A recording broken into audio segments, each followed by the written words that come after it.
Welcome to the Superfast TouchDesigner tutorial series. In this tutorial, we will learn how to translate generative branches into massive point-based dendrites. We map custom random rotations and unique scales using a pattern pop. Then, with a limit pop, we will clamp our spatial coordinates to instance the geometry.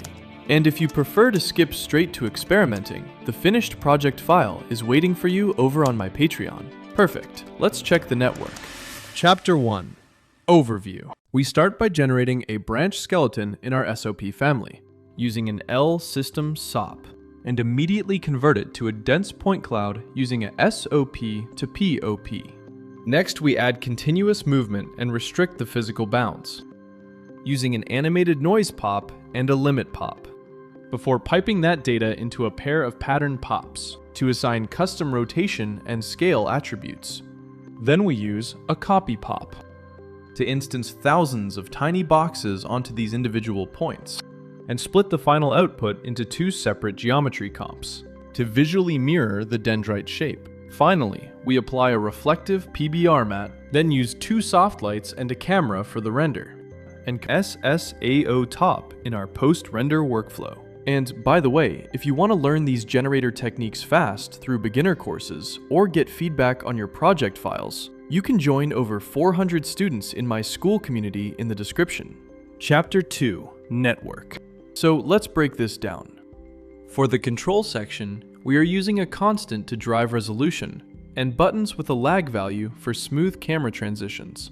And hey, if you find this network interesting, but maybe do not want to build it all from scratch, you can just grab the finished project file on my Patreon. There are over 7,000 subscribers there who get access to all my project files, custom TouchDesigner plugins, and some free VJ packs. If you prefer to just jump straight in and experiment, the link for that is also in the description. Moving to our geometry, let us add an L-System SOP. Set the generations to 10. On the Values tab, set Step Size Scale to 1. Perfect. Next, create a sopto pop. And in Meshes, choose Convert to Quads.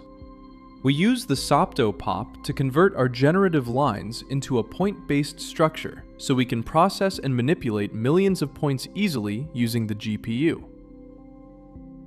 Connect the sopto pop into a line divide pop. Set the divisions to 100. Take that and wire it into a noise pop.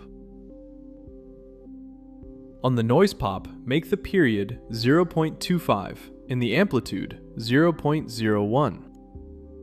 In the Translate 4D option, animate it with abs time.seconds multiplied by 0.25. Connect this noise to a limit pop. Here, we change the parameter size to 3. Set the limit type minimum to clamp for all 3 axes. Do the same for limit type maximum, setting them all to clamp. For the minimum value, enter minus 0.75, then 0, then minus 0.75. For the maximum value, enter 0, then 1.5, then 0. Okay, connect the limit pop to a pattern pop. Change the pattern type to random for all 3 channels. Set map to high to 360 across the board. Change the output attribute scope to rot, and turn on override automatic attribute. Connect this to another pattern pop. Here the type is ramp up down. Set map to low to 0.1, then set map to high to 1.5. Set the output attribute scope to point scale. Now create a box pop. Set the uniform scale to 0.01. Add a copy pop. Connect the box pop into the first input, and connect our final pattern pop into the second input. On the copy pop, check the boxes for template rotate and template scale. We define custom random rotations and point scales using pattern pops. So when we instance our boxes onto these points later, every single piece gets a unique rotation and size, giving us a natural, organic look. Just taking a quick second before we move on, If you are enjoying this and want to learn a bit more about nodes and complex logic, you are always welcome to join my school community. We have over 400 students learning together right now. It is a great place to find beginner courses, get feedback on your project files, and just network with other creators. If that sounds helpful to you, I will leave the link down in the description. Alright, let us take the output of our copy pop and connect it to a select pop. Take that select pop and hook it into a null pop. Add another select pop and point its pop reference back to the null pop. Connect this select pop directly into a geometry object comp. On the geometry comp, adjust the translate parameter to 0.2, then 0, and set the scale to 1.5 for all. Now duplicate the select pop. Connect this select pop to a transform pop. Change the translation in Y to 0.9 and the rotation X to 180, then for Y 270. Take this transform pop and wire it to another select pop. Duplicate the geometry object comp and connect this second select pop.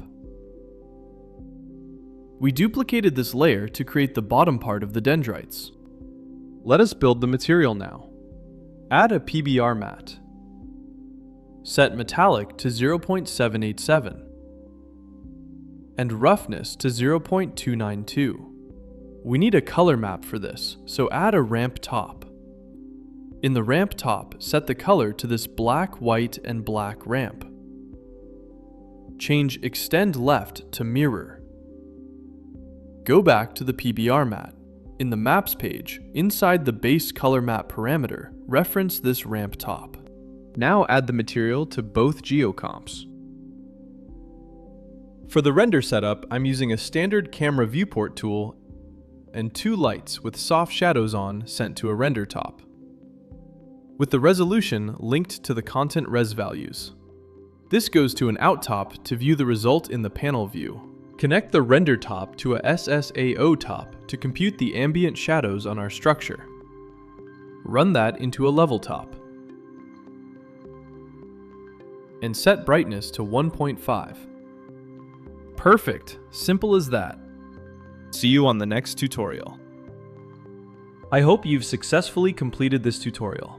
If you enjoyed this video, don't forget to subscribe to the channel and smash the like button. If you have any questions, feel free to ask in the comments.